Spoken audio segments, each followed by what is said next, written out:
Jésus leur répondit, « Mon Père est toujours à l'œuvre. Et moi aussi je suis à l'œuvre. » Ces paroles rendirent les autorités juives encore plus déterminées à l'éliminer. Pas seulement parce qu'il avait enfreint la loi du sabbat, mais parce qu'il disait que Dieu était son propre Père, et ainsi il se faisait l'égal de Dieu. Alors Jésus leur déclara, « En vérité, je vous le dis, le Fils ne peut rien faire par lui-même. Il fait seulement ce qu'il voit son Père faire, et ce que fait le Père, le Fils le fait aussi.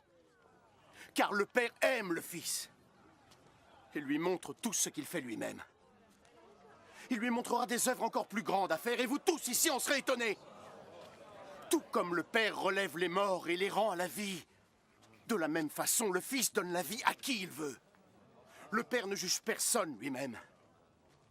Il a donné au Fils tout pouvoir pour juger, de sorte que tous doivent honorer le Fils comme ils honorent le Père.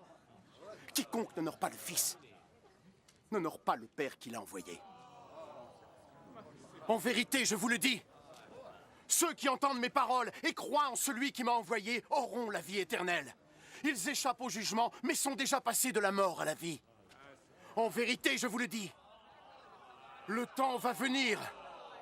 Le temps est déjà venu où les morts vont entendre la voix du Fils de Dieu. Et ceux qui l'auront entendu vivront. Tel que le Père lui-même est source de vie, de la même manière, il a créé son Fils pour être aussi source de vie. Et lui a donné le pouvoir de juger parce qu'il est le Fils de l'homme.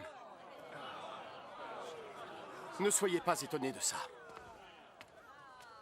L'heure approche où tous les morts entendront sa voix et sortiront de leur tombeau.